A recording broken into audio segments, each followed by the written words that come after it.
What's going on, guys? Nemesis here. Welcome back to the channel, and today I have a really nice video for you guys. I'm going to be showing you guys some replays versus really hard matchups, so please make sure to like and subscribe, and let's go. Okay, starting with our first match here, we got our game against Logbait with guards. I know this is a really highly requested matchup that you guys like to watch, so I'm going to show you how to play against it. He's going to go for a barrel plus a spirit at the bridge. You know, that's literally such a typical play that Logbait players do. They would just try to starting hand you so bad, which is like a spirit plus barrel at the bridge. It's pretty annoying, but I mean, it's a good play. We had to take a lot of damage there because I wanted to get king activation. I could have defended that a little bit better, but if I defended it better, I wouldn't have gotten king activation. So I think I would rather prefer just to take king activation throughout the rest of the match and just eat a little bit more damage, because having king activation against goblin barrels are really important to defensive. So yeah.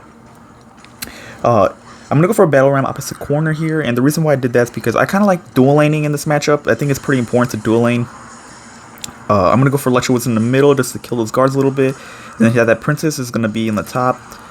What makes this matchup super difficult is the fact that they have guards, which you can't really marcher them anymore, or you can't zap them as you used to, as opposed to them having Goblin Gang. And also the fact that they have a way quicker cycle than you, so what they can do, which is princess stack. So if they're playing really well, they'll just start princessing as many times as they can get, so they can overwhelm me with princesses. I'm gonna play this because I knew he didn't have the greatest of answers, and I just wanted to force out a lot of elixirs since I had some good counter push.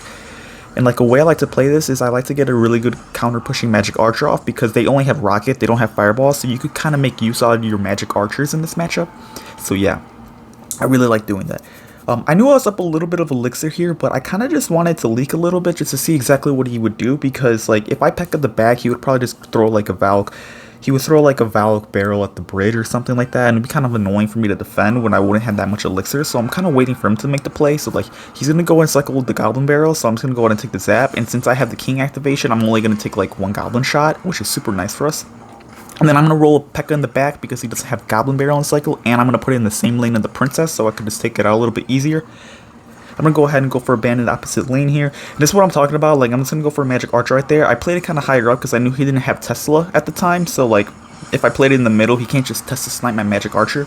I'm going to take the fireballs on the princess because like I said, if they start stacking princesses, it's going to be super hard to defend. Or just not defend, but just to break through, because the princess just gets so much value in this matchup. Especially if they couple that with the log as well, so princess plus log just destroys your push, which is super annoying. I did that bandit right there just so I could try to prediction his princess, because I know a lot of log bait players love to princess the bridge. Such a skillful play, I'm going to go for a ghost on the side of his princess. I'm going to go for a Lecture Wizard right there. I'm going to go for a Lecture Wizard in that placement. It's not the most optimal placement, but I played it right there just because I want to make sure that Ewiz is behind the Pekka for my counter push. I'm going to go for the Magic Archer to snipe that princess and immediately take the Fireball again on his next one. Badam's going to get a nice connection on top of the Tesla, which is really nice. I'm going to pressure opposite lane as well because I believed he was going to Valkyrie over there. So yeah, there he goes. So I pressured with the bandit on the left-hand lane. Pekka does get a really nice shot on top of the tower. So at this point, we're kind of just chilling. I just got to play a little bit passively, just cycle back to my cards. I'm going to go for a battle ram, just cycling. Keep the fireball in hand because I know fireball does I think 274 damage. So yeah, I'm just going to go ahead and take the fireball right now, and there we go. So that's how I like to take care of Logbait. Let's go for the next game.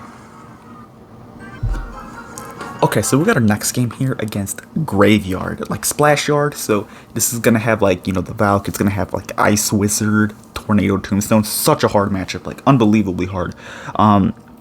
Especially because of Tombstone. I swear, there's skeletons, guards, and Tombstone. All those really baity decks really are kind of hard for Pekka to break through, because they could just cycle to tombstones, and it just distracts your bandits, it distracts your Pekka so much, it gets pretty annoying.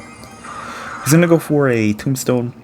I'm gonna go for battle in the back, and I'm just gonna go for a magic archer because I want to kill that tombstone. And if he wants to kill that magic archer at the time, he has to play a poison, but he doesn't have poison in hand, so it's totally fine. Magic archer is gonna go ahead and get some value on top of this. It's totally fine. I'm just gonna cycle Royal Ghost here. His baby dragon's coming down the lane, and at this point, actually, I would have probably Pekka the bridge if he didn't play the Valkyrie. Like if he played the Valkyrie opposite lane, I would probably Pekka the bridge with the Ghost because that means he would be trying to set up for a King activation, and if they get King activation when you're playing Pekka, it's pretty much game. There's like no way you can break through this if they get King activation. You have to be like really counter cycle perfectly and stuff like that to even like manage to break through. But if you're playing against a good graveyard player, it's like pretty much GG's. He's gonna go for a defensive graveyard, which is totally fine. I actually really like when they defensive graveyard like that, just due to the fact that like they can't pressure me anymore. Like that's their only pressure card. So like I know I could kind of chill a little bit and kind of set up my cycle, knowing that they don't have a graveyard hand. He's gonna go for a Tornado, which is really nice. I'm gonna go for Bandit because I thought he was pretty low in Elixir and he didn't have Tornado in hand at that point. So even if I pressure with his Bandit, he wouldn't be able to get the King activation. So yeah. A way I like to like play this matchup as well is if they have their big tanks out of cycle like Valkyrie and Baby Dragon, you could always set up with the Pekka in the back. Just like this, I had a decent Elixir advantage and he didn't have Baby Dragon and Valkyrie, so like if he even wanted to go for a graveyard, like opposite lane or same lane, doesn't like really matter. They can't like get too much like value off of it because they need to support that graveyard with like a Baby Dragon or a Valkyrie. And Ice Wizard Root isn't like that optimal because it's a pretty solid defensive card that you need against Pekka, so they wouldn't really want to cycle an Ice Wizard for their graveyard pushes. Pekka's going to get a lot of value right there, taking out that Valkyrie, so I'm just going to keep the pressure up. He's going to cycle another Valkyrie again though, and he's going to go for another Tombstone.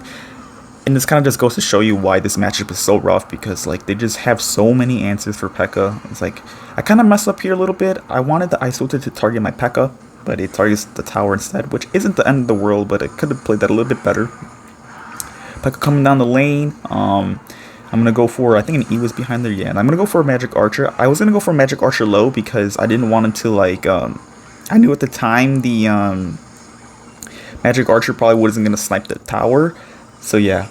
I'm going to go for a Bandit to protect. He's going to go for Poison, which is totally fine. Also really like that when they poison, you can kind of safely Pekka as well, because when they poison, you can just stack troops if they end up going for a graveyard push. So like you could go for Magic Archer in the opposite lane with the Ghost, and they can't poison you, so you could build up a really nice counter push if they use poison. He's gonna go for another defensive graveyards. Like I said, I totally like those graveyards. I'm gonna go for an Ewis to DPS down that Baby Dragon so we can't get counter push with it. I protect my Magic Archers as much as I can as well. It's just a pretty solid play. If they bar barrel your Magic Archer, I think it's really important to try to protect it to get as much value as you can out of them. So yeah, I'm going to go ahead and roll another Pekka in the back because he's pretty low in Elixir here.